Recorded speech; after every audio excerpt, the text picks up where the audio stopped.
Welcome aboard! We will be your guides during this magical journey into the movies.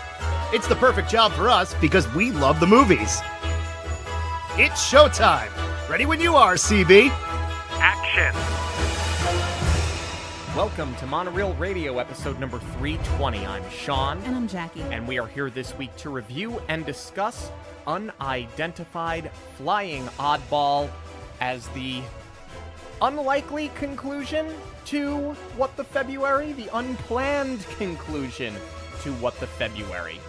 Well, I'm not going to say that I'm disappointed that What the February got cut short. I'm sure. However, for one of us, it didn't. One of us, it didn't. So, okay, here a little story time before we get into our review of this film. So, we were planning on releasing this episode a week ago. And, you know, in preparation of, we had already started planning ahead. I mean, full disclosure, our slate is basically locked for the next 6 months. But because I've been surprising you week to week with What the February, you didn't know exactly what was coming. I had to, full disclosure, in this case, had to tell you off air what the film was going to be, and I'll get into why in a moment. Yes, every single reaction that I've had has been the real reaction. I had no idea what was coming, but due to my work schedule, I had to get started on the next one. So I did ask Sean to tell me what the last movie was so I could get it going. And my reasoning... Never again. My reasoning was justified.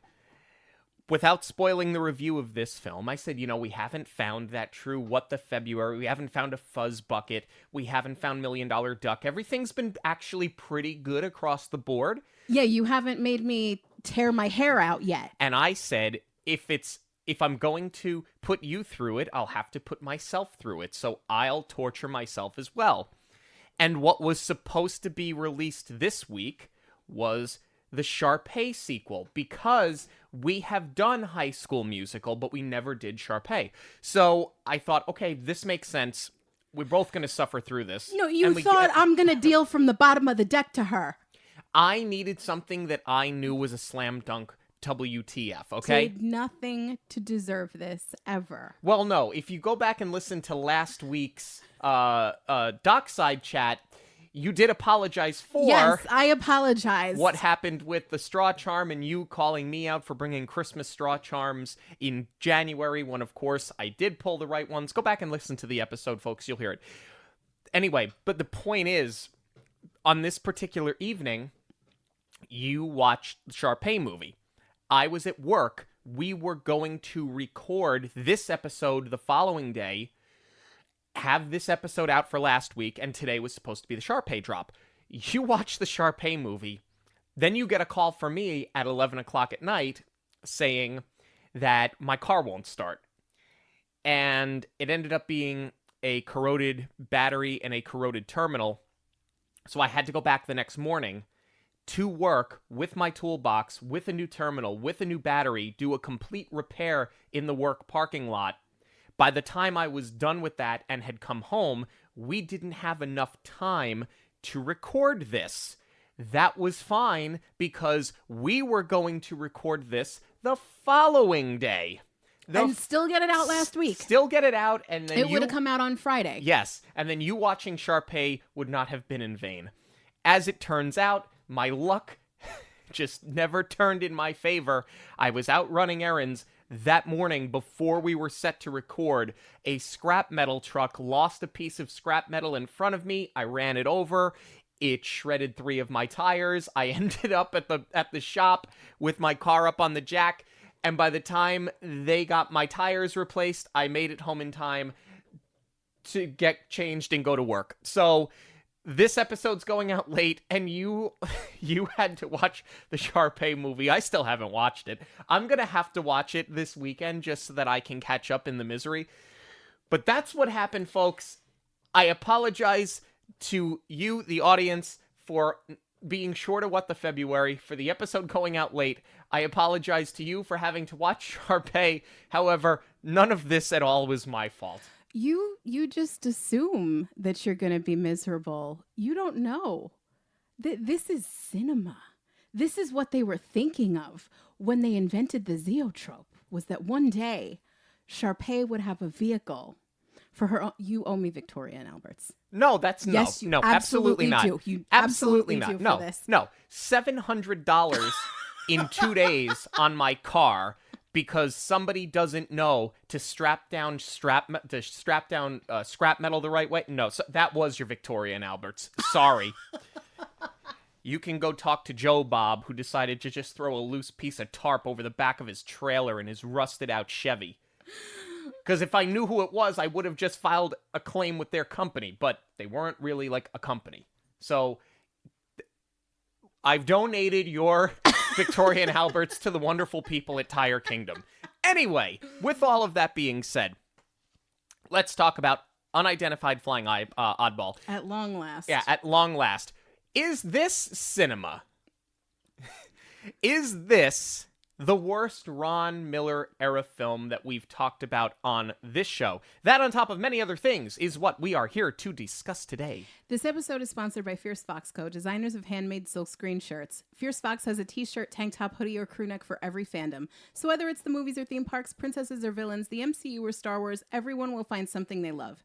The designs range from subtle quotes from our favorite films to iconic characters we can wear proudly in so many different styles, such as sketchbook and concert tees. Listeners of Monoreel Radio can get a 20% discount using the code Monoreel at checkout.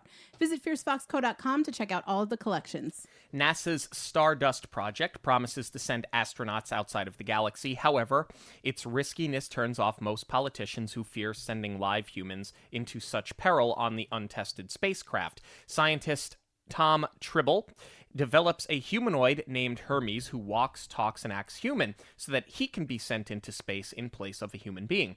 With the Senate's approval, the project is greenlit. However, there are problems on the day of the flight as Hermes believes that he will never come back because now he is starting to think human and have human emotions.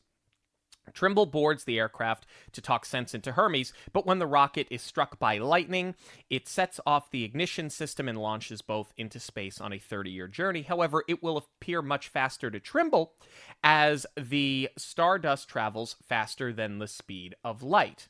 So in other words, he's basically going to time travel, so 30 years to him, or 30 years to us will seem only like days or even months to him. Hermes is damaged, and the Stardust begins to spin out of control. When Trimble does eventually stabilize and land the spacecraft, he sees that they have landed in medieval Camelot. Trimble meets Sandy, who believes that he is a monster when she sees his spacesuit. She tells Trimble that her father has been turned into a goose and promises to take him to Camelot because she's trying to get her father changed back into human form. En route, he is taken prisoner by Sir Mordred, who also seeks to take Sandy's father's land. Sandy believes Merlin can restore her father to his old self in Camelot. Mordred brings Trimble to King Arthur and convinces him to burn the monster at the stake as they believe that he's hostile. Trimble's helmet is removed, and he tries to explain his situation. However, it is too unbelievable to accept, so they take him away to the dungeon. Trimble realizes that his suit will protect him from being burned, just as he sees that Sandy's father is being drawn and quartered by the order of Sir Mordred, who wishes to take their land.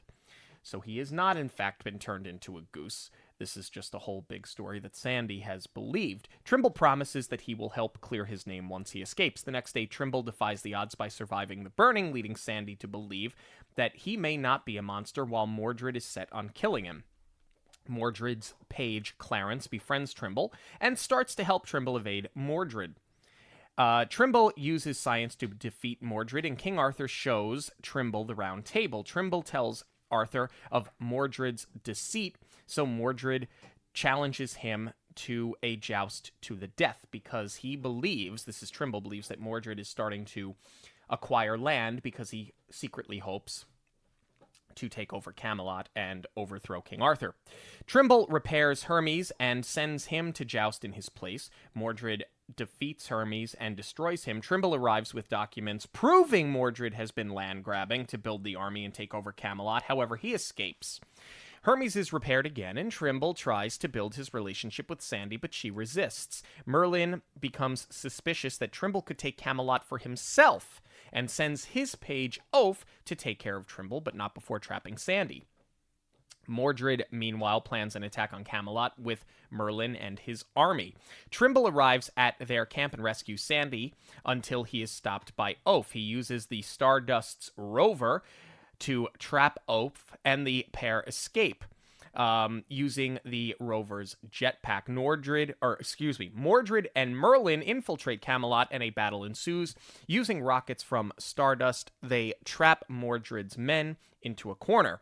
Merlin boards Stardust, but is knocked out by Hermes, who shuts the hatch and activates the ship's magnets, eliminating more of Mordred's armored men, including Mordred himself, leading to his defeat and the preservation of Camelot. Arthur names Trimble a Knight of the Round Table. Tom takes a Polaroid of the group as a keepsake. He says goodbye to Sandy as they blast off. Of course, he wanted to take Sandy the entire time, but he believed that by the time they returned to Earth, she would be too old, as she would have aged. She could not have possibly survived the journey. The goose that she believed was her father sneaks on board, and they see that the goose isn't aging, so they turn around to bring Sandy back with them to the future. Now, if any of this seems familiar to you, it should, because we basically talked about this exact same movie about a year ago. Yes. So the funny thing is, the first time that I was watching this, it very much does say that it's an adaptation of A Connecticut Yankee in King Arthur's Court by Mark Twain. I completely missed that. So I'm like a third of the way into the movie, and I was like, why is it always that these films are like crashing Camelot? Like, what is the allure of Camelot that they're always going back there? And I was like, I get it. You know, they didn't have the technology. So to get back, that creates a lot of conflict. It wasn't until the jousting scene that I was like, this is a complete, well, not retread. It's a predecessor of A Kid in King Arthur's Court. And then I put it all together that I was like, oh, they're both adapted from a book. No wonder. So this was Ron Miller's foray into adaptations. But let me tell you something. I think that if you think about the time periods in which this came out and A Kid in King Arthur's Court, these were the correct modern contemporary adaptations of the story. Yeah. In this case, you've got NASA, you've got space travel. It was huge at the time. And in the 90s? Baseball. Yeah. Every kid was baseball, right? The Sandlot, Little Big League, Rookie of the Year, Major League, Major League 2. I mean, you couldn't throw a baseball without hitting another poster for a baseball movie. Angels in the Outfield, right? So I think the timing in both cases was totally spot on. Let's talk about this film, though, and what we have here. I thought from the beginning, the pacing was incredible. I thought they wasted no time getting us into Camelot. I felt that for what it was, they introduced this idea. We've got this new project. If you look at Stardust, it looks strikingly like the space shuttle. The space shuttle that really hadn't been tested all that much. In fact, I don't think the space shuttle had even had its first flight at this point. But people knew it. It was untested. It was risky. So I think if you had been around at that time, just seeing we have this thing, it's not tested, but we're going to explore the reaches of the galaxy, and people being a little hesitant, I don't think you would have needed a lot of context because it's what was popular at the time. I agree that they waste no time getting us into space, but you're getting way, way ahead here. I'm laughing because my first note is, why did all of these films start in a pace-killing boardroom? Think about it. Every Ron Miller, every iteration of Computer Wears Tennis Shoe, it's all these mustached men in a boardroom setting up the conflict. And for me, that is a pace killer because it's so exposition heavy at the beginning because they're explaining all of the sciencey stuff that has to do with the plot. For me, I think it just would have been way more interesting if they had started with the robot build. And why is this guy, making not just a robot, like a humanoid. However, I just don't understand why we are doing this when we have WED at our disposal. and using an actor in the dual role for Hermes. I would have loved to see an actual animatronic build, especially because when they're doing the build itself, they're cutting to a real hand when he animates it. But like, this is not a complaint that I have often.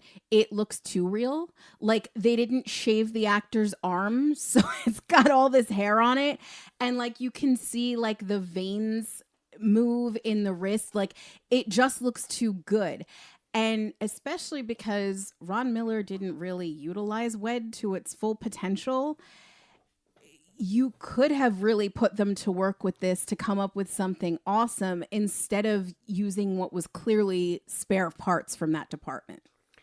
Well, with that said, though, I thought that the premise is simple and yet complex at the same time. Yes, I'll agree with you that we've seen this before with the boardroom, but I kind of feel like you have to.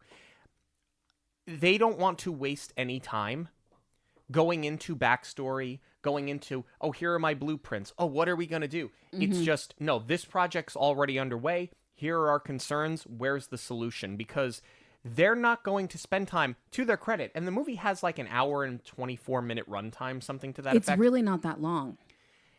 Almost the entire movie is spent in Camelot. Yeah. I don't need to spend a lot of time watching you develop tech. I don't need to see this massive 20-minute buildup to your launch in space. See, that's what they would do now, and that's why movies like this would have a 2-hour plus runtime, because they're going to spend a lot of time developing and leading up to the lightning strike, and really all you're doing is just, I think you're bleeding runtime for the sake of. I actually agree with what they did here. Oh, no, I do too, as far as getting into space quickly. But this is where I completely missed the announcement that it was an adaptation and didn't put the 2 and 2 together in my head, because this whole time I'm thinking that he's going to accidentally discover time travel while he's building it, because they do go so far into the setup here of, we need you to do this, we need you to build the humanoid to go up into space. I'm thinking that he was accidentally going to be working on the shuttle, and like the discovery of penicillin, it was an accident that he stumbled across time travel, not realizing that this is the adaptation. You have to get him to Camelot as quickly as possible. So let's talk about the actual landing in Camelot, because you mentioned this shuttle. We see Sandy and her father, the duck. Yeah. And she mentions that the shuttle has its tongue out. And it's supposed to be a funny line, but for me, it's like 10 times funnier, because now every time that I see this thing, I wouldn't have thought tongue in my head, but as soon as she said that, all I could think of, it looks like the Dumb and Dumber car. Yes. Exactly like it, especially because of the way that the black is painted on the nose of the shuttle. Yep. And it's like smeared, so it looks like whiskers. Mm-hmm. All I can think of is Dumb and Dumber. Speaking of Dumb and Dumber, Playboy is not the worst thing to happen to women in this film, because Sandy is dumb as dirt. I understand that we are living in a time where we're hardcore believed in witchcraft. They spoof it in Monty Python all of the time. She must be a witch if it floats. It was great when they did it in Monty Python, but thinking her father is a duck, you lost me. Right. You just completely and utterly lost me, and I was like, here we are. It's what the February. Show some respect. It was a goose, not a duck. But here's the thing. Her believing her father has been turned into a goose because he won't give the land up, that's fine if you would have seen it actually happen. Yeah. The problem is, I left the room and came back, and where my father was this goose, and then I never saw my father again, so I assumed it was the goose. Okay, you never saw your father again because obviously Mordred has taken him and he's got him in the dungeon. I feel like she wouldn't have come off like a dumb character if we had seen Merlin earlier on doing some sort of black magic. The thing is, we haven't even met Merlin yet. And when we see Merlin, like, he's doing magic, but he's doing, like, a lot of David Copperfield magic. It's like sleight of hand and some smoke and mirrors. So he's not necessarily been shown to be this great sorcerer. We don't know that he's in Mordred's back pocket. And I'm going to talk more about that later, because I don't think that Merlin's... I don't think his motivation was disingenuous. I don't think he was inherently the bad guy. More on that later. If you had seen a little bit of this first, I think it would have softened her. And when I say soft, it just, there's no nice way to say it. She wouldn't have looked like a bumbling fool. That's the problem. Yeah. She...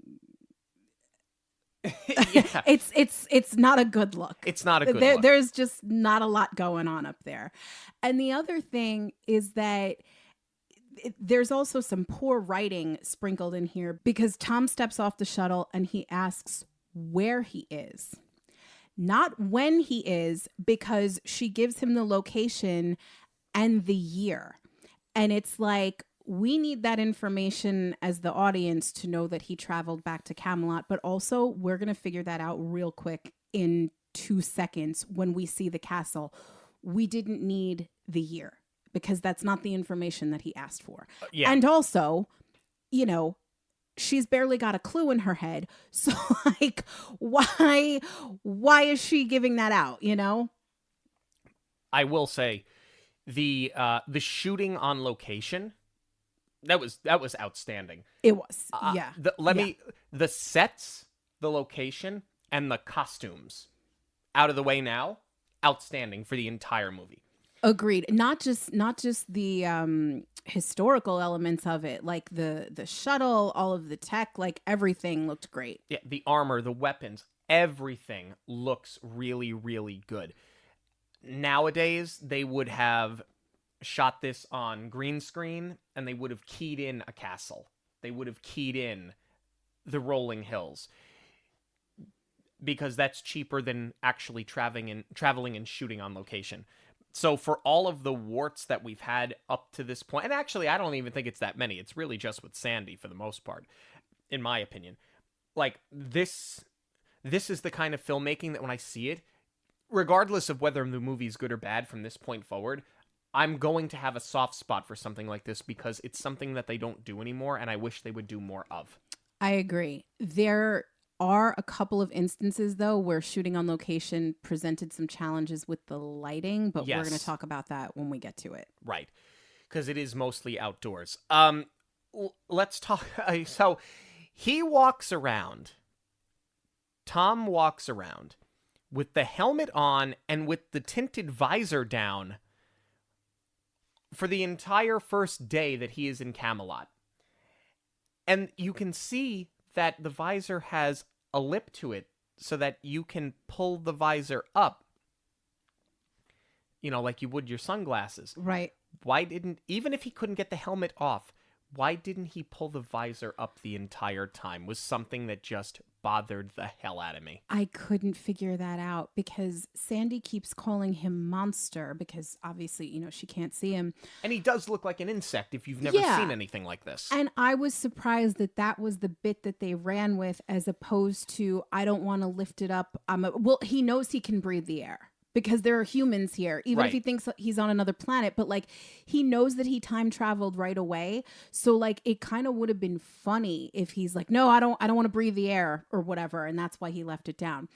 However, there is a bit of a payoff when he finally gets this helmet off, because they drag him into the court. You know, he sees the round table and he's asking for help removing this helmet. So he asks for a wrench. And King Arthur goes, we have plenty of wenches here. Yeah, it was really good. Actually, it's probably my favorite joke in the movie. It was well timed. It was well delivered. It was actually very funny. It was really good. I was surprised they went for something like that, actually. I mean, it was, 1979, right? So... And also, well, no, in a film that has Playboy in it, too, where we kind of glossed over it. So... It's Playmate, because they obviously didn't want to pay the licensing to Hugh Hefner. I didn't even catch that, but you know very well what it's supposed to be. So he takes that with him. And I remember it was just quite jarring to see that in a Disney movie, because they get you like a full shot of the cover. Obviously there's no nudity, but like it's very suggestive. Very little is left to the imagination. And it is funny how this becomes a bit where he's using this as a tool to get help throughout the rest of the film. It actually is. It pays off. It's not wasted. It's not there for shock value. And when he does use it with Clarence as bribery to get Clarence to do whatever he wants, it actually is quite funny. And none of them would believe him when he said where he was from. Something else that I wish he would have done, of course, you're not going to show King Arthur a Playboy magazine, but imagine if he would. Now, they don't have, even for 79, it's a magazine. They've never seen a magazine before. They've never been able to print like this, whether it be text, whether it be photographs. So take the subject matter away. Most magazines, and even to this day, will have, if not the exact day that it was released, at least the month and the year. Yeah. So you could show them, look at the pages, look at the photographs, look at the text, look at the date. Like, I am from where I say I'm from. Look at my suit. Look at my shit. I understand he is supposed to be out of place, but that was, while the comedy paid off with it, that also could have been like, oh, wow, look, we've never seen anything like this before. And Merlin could have been like, it's sorcery. It could have done, but whatever, it is what it is. But it would have been more of a reason for them to keep wanting to lock him up. Right. Because really, it's just Mordred as the driving force behind. Because obviously Mordred has got this evil plan that's being thwarted just by Tom being there. So he's the one who keeps saying, throw him in the dungeon. He's evil. I want to battle him. I have to eliminate him, blah, blah, blah, blah, blah. It would have been nice to have more of a cause for everybody to doubt Tom's intentions. And maybe we shouldn't just be so trusting of this guy. And instead, Arthur's just like, oh, he's my prisoner. And for that reason, we should continue to lock him in a dungeon. It would have been nicer to feel like Tom was actually a threat and they were actually afraid of him. Especially because, Mordred's first act is, well, he's not from around here. We're going to burn him at the stake. Again, they believe in witchcraft. That's what they did to people that they had accused of being a witch. I kind of thought it was in poor taste to be burning an astronaut and just to have that visual. I understand, like I said, that was of the time to do to witches and to punish people. I also understand that Tom's whole thing when he realized that his suit was flame retardant, he wasn't, he wasn't, he knew he was going to outsmart everybody. Right. So he knew he was going to be okay. But just to see the visual and how long they had it drag on, especially because you're dealing with a space shuttle here. I mean, this was before. Yes. It was several years before anything happened, but I mean, there were astronaut missions that ended badly prior to this film being made. So I just kind of thought that was in poor taste to actually show it with very little left to the imagination. I laughed to myself when he's talking to Sandy and he's like, oh, the asbestos in my suit will protect me, because we grew up in the generation of when they found out that asbestos paint was used in your classroom, that entire wing of the class of the school was shut down because you couldn't just get rid of the asbestos. You couldn't just take it out. So right. I'm thinking back of 20 years after this film was made, the asbestos that kept him alive was horribly threatening to us. I don't know why, it just struck me as kind of funny, but I thought they did a good job in that dungeon explaining why the asbestos in that suit would protect him, how he could outsmart everybody. And I thought that it was good to see Sandy's father being drawn and quartered, because it's a really great way of planting Mordred early because he is one of the king's most trusted confidants as a Knight of the Round Table. We've seen Sandy explain the situation, but for reasons you explained earlier, like, you're kind of going to take her at a grain of salt, right? So I thought it was smart to actually show that there is a payoff here, and every time King Arthur continues to listen to Mordred, go to Mordred for guidance, you know how manipulative Mordred is being. It made him a far more interesting character because we saw that his intentions the entire time are completely unpure. Agreed. And it also builds to this sword fight because once he realizes he can't kill him with the flames, he challenges him to a duel. So Tom's gotta outsmart him once again. And this is where, you start piecing it together of like, okay, this is the adaptation. It's always, the person that's dropped in to earlier times that's using their tech and their know-how to their advantage in order to dupe their antagonist. So Tom is going to have a sword fight with Mordred, and he realizes that if he rearranges the atoms of a sword, it will form a magnet. I don't know enough about the science behind this to say that, well, I buy it, or I buy it in the context of sci-fi. To me, this does seem a little bit too far-fetched. However, the physical comedy of this fight is so great. To your point, because they have, with this set, they have a staircase. They're utilizing this huge space perfectly because they're jumping up and down off the table. Then they go up the stairs. There's all like those drapes hanging. It's decorated really nicely. Like they really did knock it out of the park as far as set design and the way that they just utilized it to give these characters enough to bounce off. I would say this is almost as good as what they did in Pirates of the Caribbean as far as utilizing that blacksmith shop so that the characters could play with what they had at their disposal. And I do like here that we see that Clarence is really on Tom's side because he keeps loading up Mordred's sword with whatever he can find to weight it down. Right. I thought it was funny, to your point, well done. A bit drawn out. I felt it could have been just a little bit shorter, but for the slapstick of it, kids are going to laugh at it. It's fine. In the interim, you then learn exactly what it is that Mordred has been trying to do, because we get challenged, right, to the joust, because even still, King Arthur is not necessarily listening to Trimble yet. Mm-hmm. Mordred is completely obsessed with eliminating him because he's the only thing standing in his way right now. And it is kind of funny when he puts Hermes in there. And every time they think they've got him killed, he just like walks out again. It's like, nope, I survived the burning. Nope, that wasn't me. I survived the joust. I thought all of that was really well done. I did, but this is where it sort of took me out of it for a minute because you've had Hermes here the entire time. And I get that, you're utilizing him as a tool of, okay, fix the ship until I can get this sorted out so we can go home.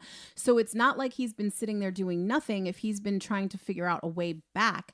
However, I'm surprised that this was the first time he thought to utilize Hermes in his place when his life is being threatened, because you had him there at your disposal the entire time. And this is where I feel like they really missed a big opportunity for comedy, because if they had the two of them walking around and the robot interacting with people, Tom is already a fish out of water enough on his own, but then to have Hermes, who's a robot and doesn't fully, he fully can't grasp human emotions, to have him telling the people of Camelot what the human experience is in the future and them believing it from the robot, that could have been a lot more funny. Or like if Hermes was showing all of the technology that they had, but explaining it wrong, but the people of Camelot are buying it, that would have been really, really funny. And now Tom not only has to convince them to believe him, he's got to explain that, no, this is not what life is like in the future. I think that the only issue with that is that you needed them to not really have a relationship.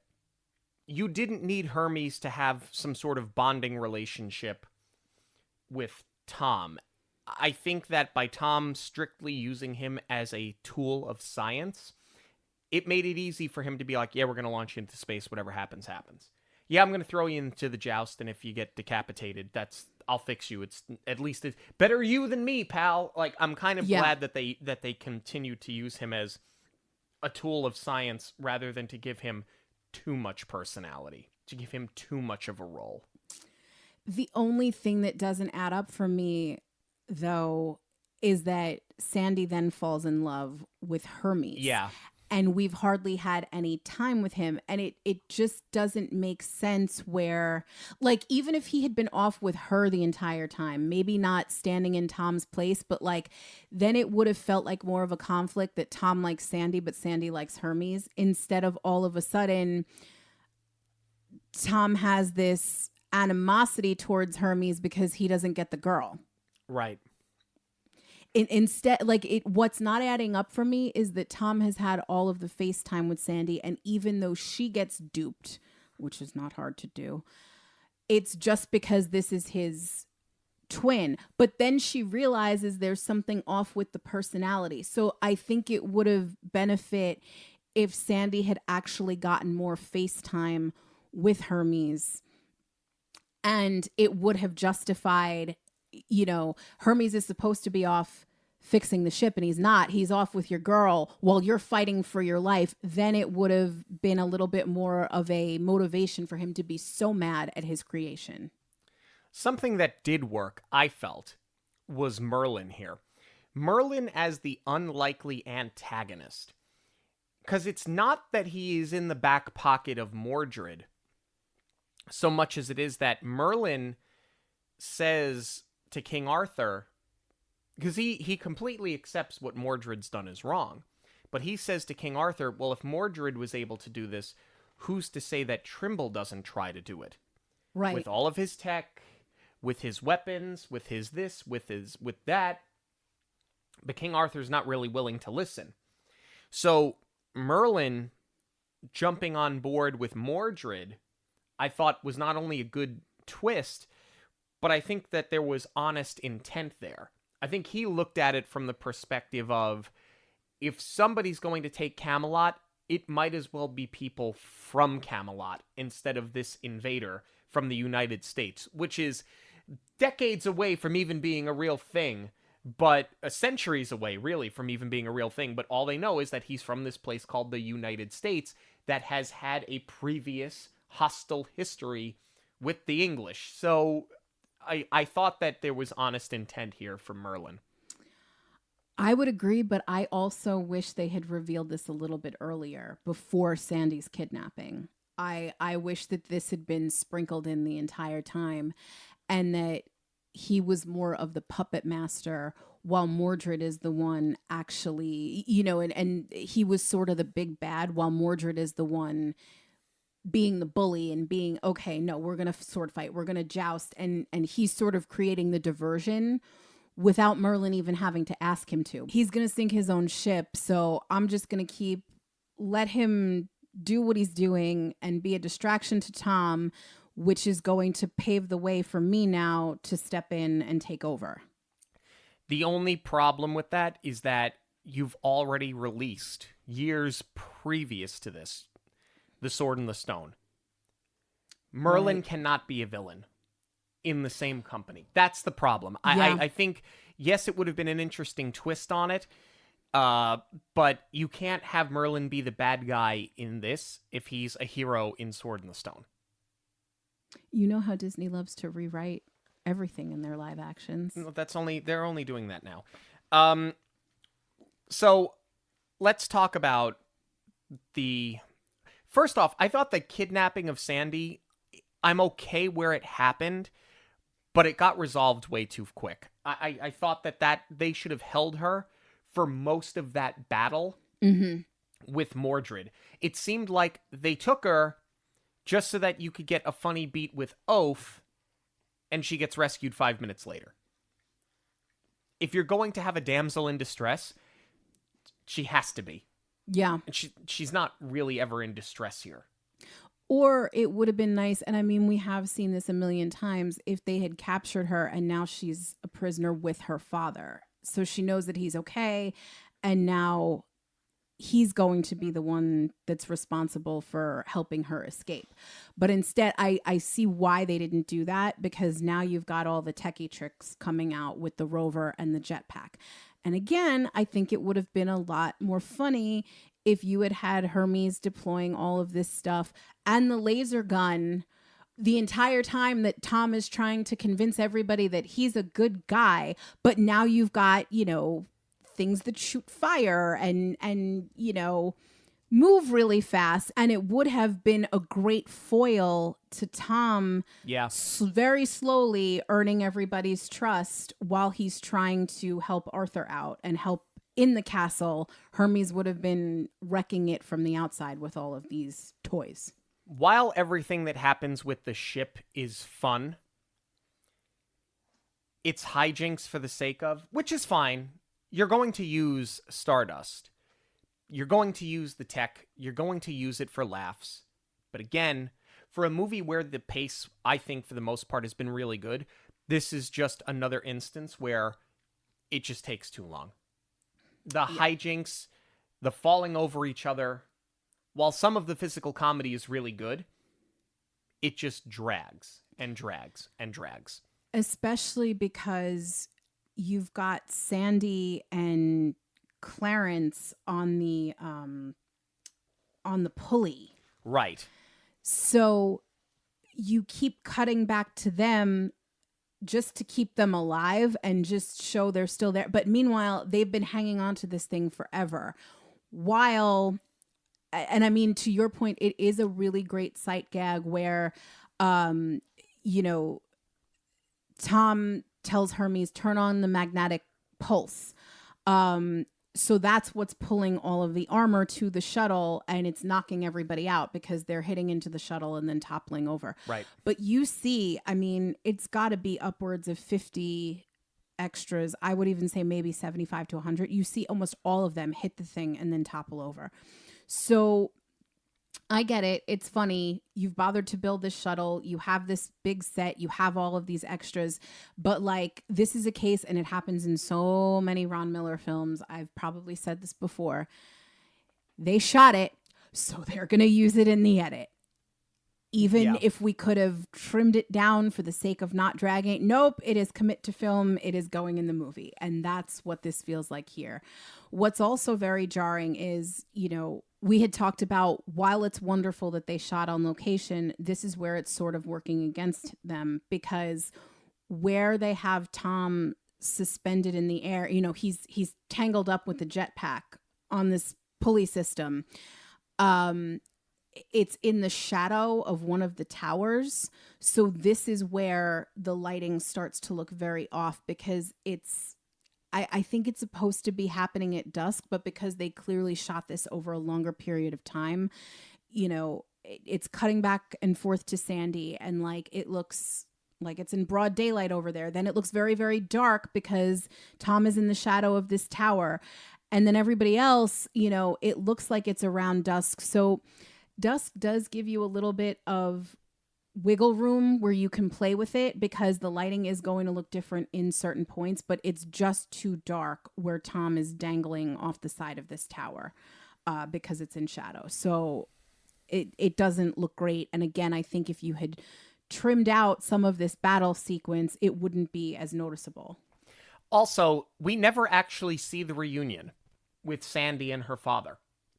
We see all of them together at the end of the film when Tom goes to take the Polaroid, but the whole purpose of this was to defeat Mordred, restore Camelot, and reunite Sandy with her father. You don't ever see her get reunited with her father. Right. The other thing is that Tom has already told her, I've seen your father. He's in the dungeon. He's strapped down. She has now been reunited with her father at the end of the film. She still believed this man was a goose. Yeah. Yeah. They did her dirty. They did her absolutely no favors. And it gets worse because now she realizes that she does have feelings for Tom and not Hermes.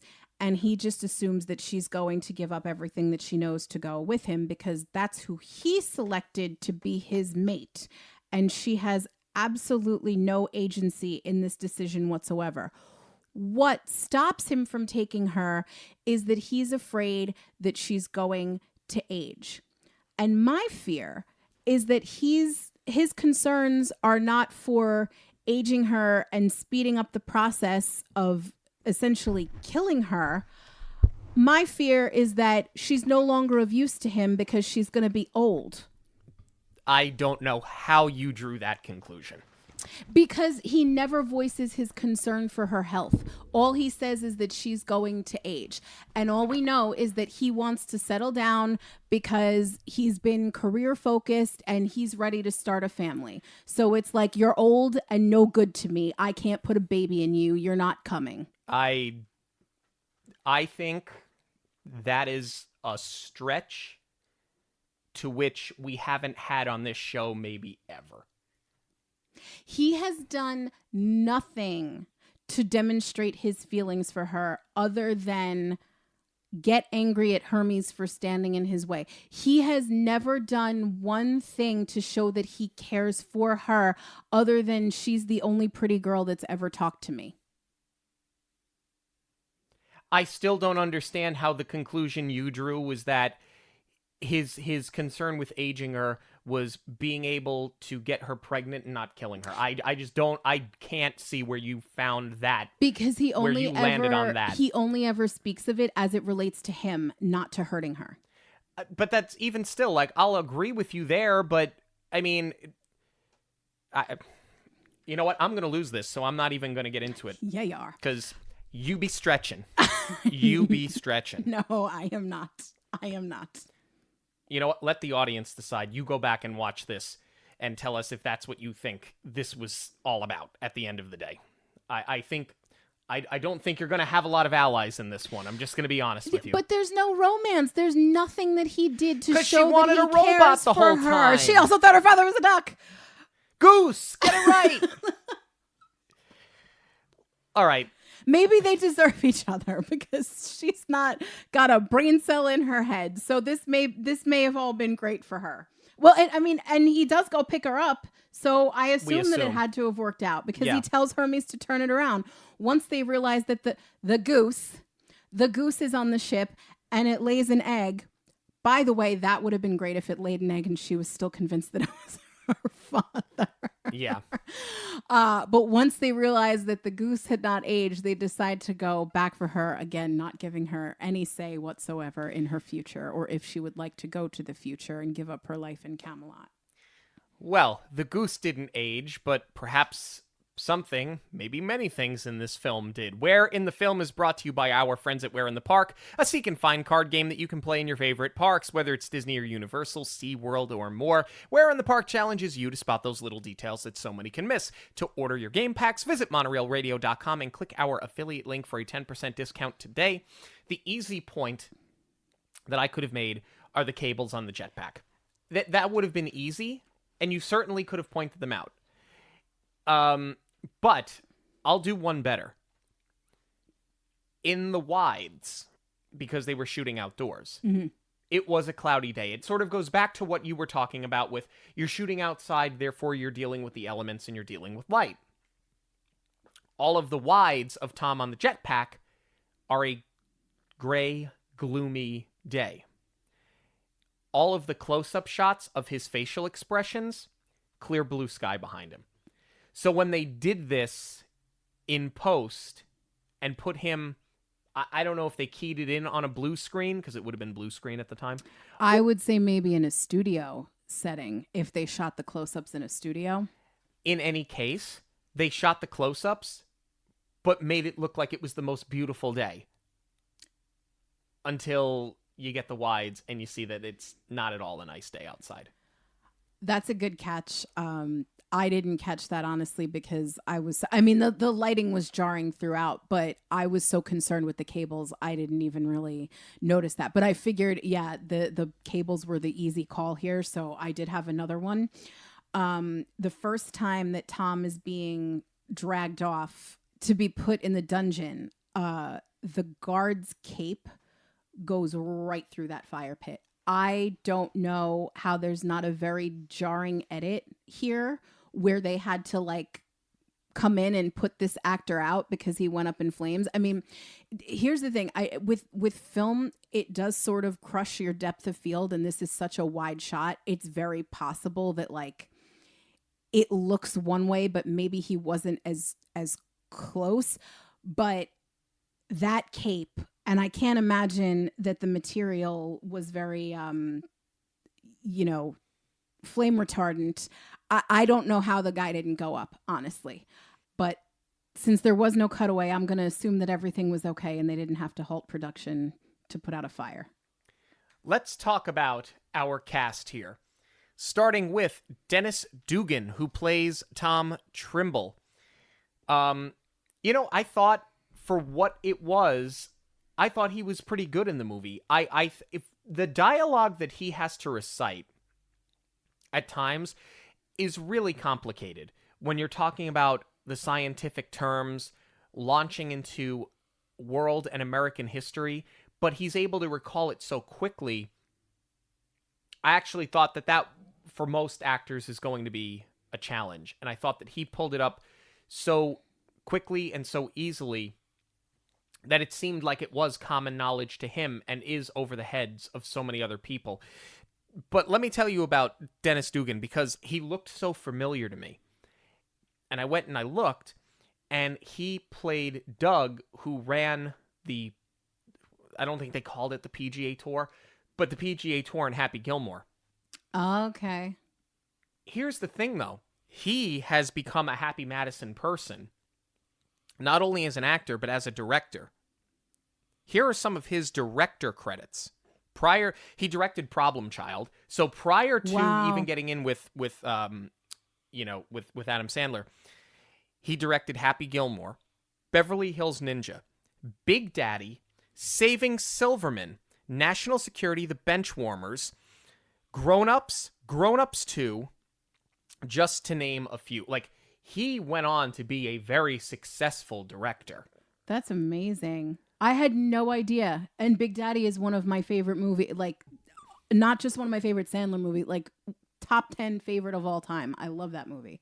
That's awesome. No, I agree with you, though. I buy this from him. I buy him as the Brainiac. I dare say this is like an early version of Sheldon Cooper, where he is almost as robotic as Hermes, because he is so ingrained in his work, and he's so academic that the social aspects of his life are where he struggles, which again is why he doesn't know how to talk to Sandy. But I think he did a great job in the role.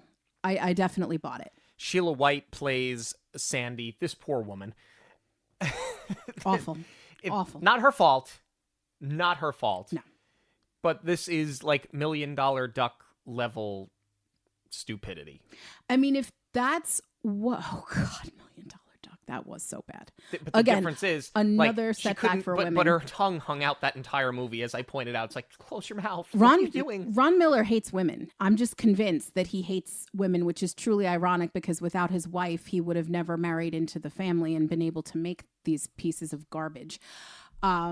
But anyway, if what was asked to her, or what was asked of her, was to play this as a total space cadet, then she nailed it. She understood the assignment, because between the high-pitched voice and this like starry look in her eyes, she just looks empty-headed. I'm sorry. So if that's what was required, then she knocked it out of the park. But this movie just did her no favors.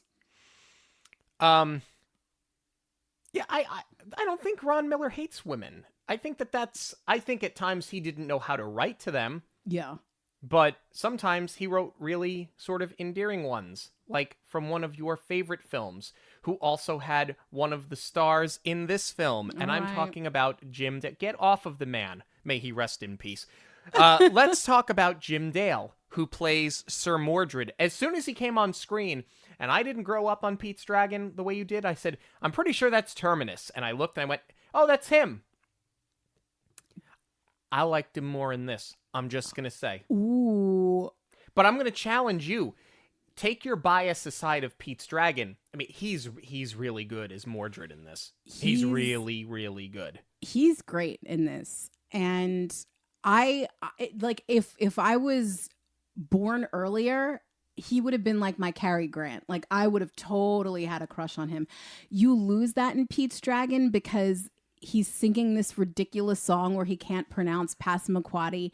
He's got, this wild getup. They come into town on the bandwagon. He's just such a silly character that I never noticed it before. And here, where he's dressed as a knight, I was like, oh, okay. Like, a little bit before my time, but he's that handsome dude. And I absolutely loved him in this. I loved him. I mean, he is villainous in Pete's Dragon as well, but like, he wears it well. He pulls it off. I loved the physical comedy. I was very impressed because you didn't get to see those chops in Pete's Dragon at all. But like with the sword fight here, I absolutely loved it. He's probably, and this could be my bias showing, but he's probably my favorite character in this. Kenneth More plays King Arthur. I thought he was good. I don't think he was quite as good as the King Arthur in A Kid in King Arthur's Court. Agreed. I think he at times didn't have his own voice as King Arthur. Like, I understand he's going to trust the Knights of the Round Table, and you need him to trust Mordred so that betrayal cuts so deep. But there are times where it seems like he wasn't calling any of the shots, which is not what you would expect out of King Arthur. Okay, but I actually do like it and think that it works in this case because it's almost unfair to compare these two versions of King Arthur. I think that we like Kid in King Arthur's Court better and think he's a better king because we get a little bit more screen time with him and because he's also written as the doting father. And that's his redemption arc at the end, is that he gives, his daughter the right to choose who she wants to marry. However, in writing the character that way, they also very much dumbed him down because he had no clue what was happening right in front of his eyes. Here, you have to write to that again, that you're being duped and the rug is being pulled out from under you. So how do you do that without completely dumbing him down? I think they were actually successful in that regard, that he's just sort of out of touch. I kind of wish that they had really stretched that and they gave him more of like a let them eat cake aspect where he's got so much money and so much power that of course he wouldn't be paying attention to what's happening. So I think that's it. Like, they sort of dipped their toe in the water, but it would have been nice to see that completely exaggerated. Ron Moody plays Merlin. I talked about him before as a character. I love his look. The aesthetic of him is spectacular. And I like the practical effects where they used it. I thought he did a great job with the role.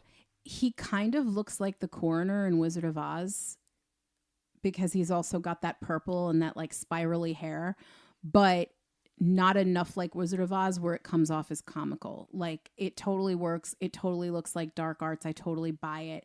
And they used him as Merlin again in Kid in King Arthur's Court. I just forget that because in my brain, it's Christopher Lloyd playing Merlin. But I conflate that with Angels in the Outfield when he catches the ball. Right. But I like that they had him do the role again later on, completely differently. Didn't he play Christopher Lloyd? Was he Merlin in The Page Master? Is that what I'm thinking of? Yes. Is this all early 90s being jumbled up in my brain? Yes, because Angels in the Outfield, there's no Merlin. He's Al. No, I know, but there's that shot of like, at the end, it's like a circle framing Christopher Lloyd, and he catches the ball. But they also do that with Merlin, or maybe I'm conflating the two, because Merlin's in the well and he catches the ball too. I think you're conflating. And that's why in my brain, Merlin is Christopher Lloyd. Well, he was at one point. All right. Rodney Bewis plays Clarence. The playmate thing is hysterical. I like that he double crosses Mordred. And I buy that he would have done that because he is just a page that is taken advantage of, unappreciative, and I really liked him as a character. I agree. I wish that he had a little bit more screen time with Tom, because I like the buddy comedy that sort of develops here. Yeah. So it would have been nice if instead of relying on Hermes, Clarence was his sidekick the entire time. Final thoughts on Unidentified Flying Oddball. I'll let you go first. Well, it wasn't completely awful. Not nearly as awful as I thought a Ron Miller film from this time period was going to be. I think part of that is because you had good bones from this being an adaptation. So I will say that as far as What the February goes, this was sort of a pleasant surprise, because it was not what I'm used to, and not nearly as awful as I was expecting. However, where this does fall into What the February awful is its depictions of women. I would say that the movie is obscure. I think there are a lot of elements of it that are a lot of fun. It's worth a watch. It's probably one that I would go back every few years and pop on, just when I want something different and I want something kind of obscure that I can just sit there and half watch and laugh at, and laugh with at times. I think that for the most part, sorry about you having to watch Sharpay. No, you're not. Not really. I dealt with a lot worse. For what it's worth, not that I would ever wish that to happen to you with everything going on with your vehicle and being stranded in a parking lot at work at 11 o'clock at night. However, I would have much rather been sitting here watching the Sharpay movie than dealing with what I was dealing with. That's fair. That's fair. But just in terms of completed projects and what we've put out there for people to hear, this was a pretty tame What the February. Yeah. But it's like, but I'm kind of happy. Like, did I want the tire fire? Of course. Sometimes you just want one. But it was kind of fun for a change to find something where it wasn't like, oh my God, now what? Oh my God, now what? That was an interesting pun, by the way, a tire fire for you. Yeah, thanks. I appreciate that. But like, all in all, I feel like I would say that and you'd be like, no, it's too soon. All in all, we're going to eventually have to do the Sharpay movie now. It's not coming in the near future, but it will come eventually. I think High School Musical actually does have a big anniversary next year. So if we don't do a What the February next year and you give me a break, although this, again, it was tame. This was kind of a break. It wasn't that bad. We'll get it eventually, sooner rather than later. Well, we want to know what you have to say about Unidentified Flying Oddball.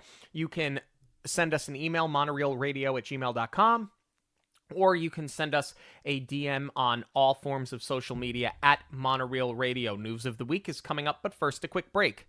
News of the Week is proudly sponsored by KMV Travel. KMV Travel is a boutique travel agency that helps families plan personalized vacations and create unforgettable memories on land and at sea. KMV Travel specializes in Disney destinations, family theme parks, and most major cruise lines, providing unmatched service from start to finish with the belief that vacations are an important part of life. KMV Travel will help you and your family experience new places, learn about other cultures, relax, and reconnect with those who mean most.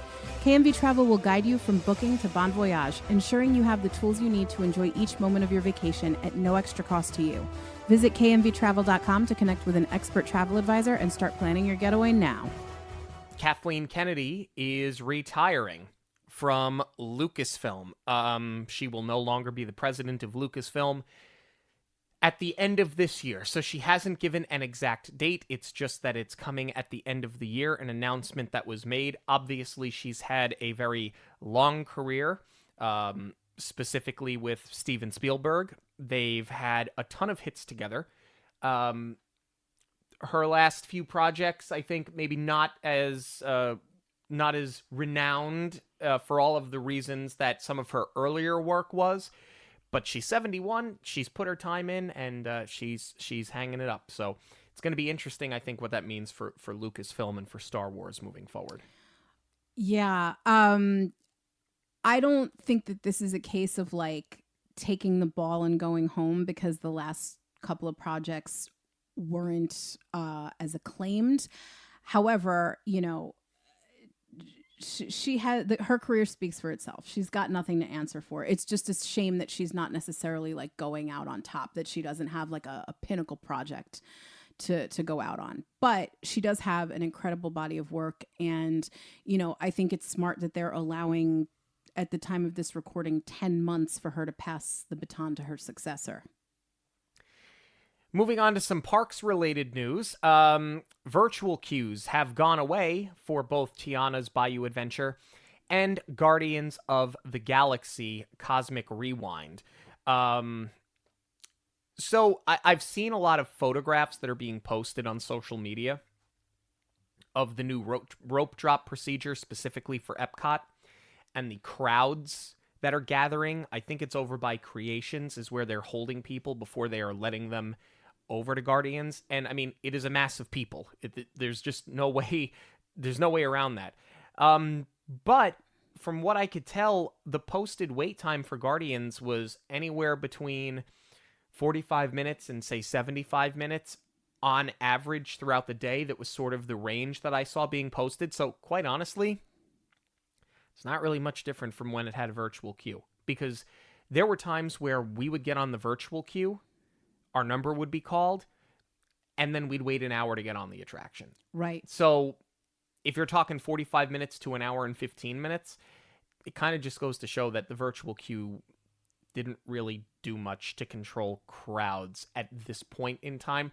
Earlier on, when you didn't want it to be a 4-hour wait, I get it. But I think you sort of have a gauge now for, okay, we know after a year or 2 years we can get rid of virtual queues and the line is going to be about the same.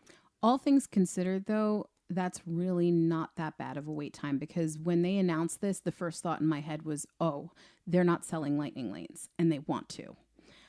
So I really thought that this was, you know, sort of their way of forcing you to purchase.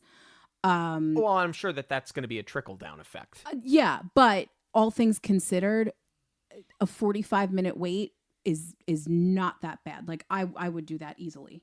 Right.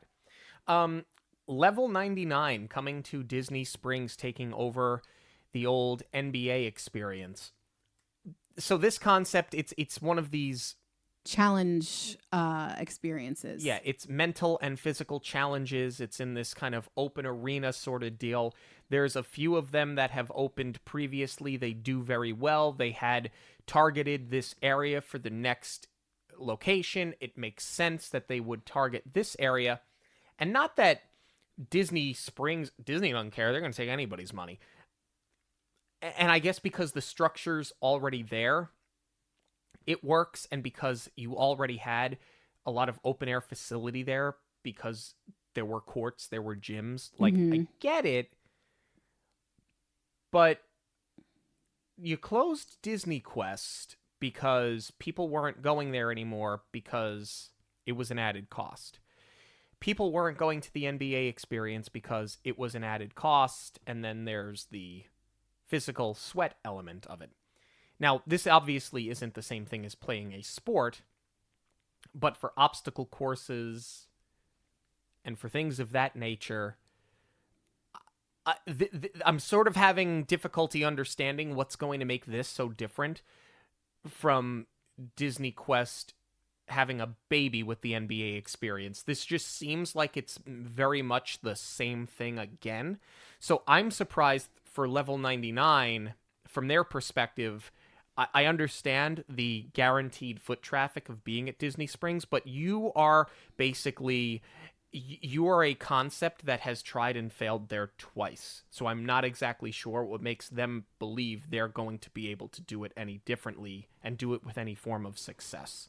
Right, because I see this from Disney's perspective. It's not their money that they're losing at this point. They're playing with house money. Yeah, and they've got a space that's sitting there empty, and it's a bad look. Exactly. So they literally have nothing to lose here. When I first saw that this was announced, I really thought that this was Disney's, or going to be Disney's version of like a Meow Wolf or something like that, like one of those experiences in Vegas or whatever.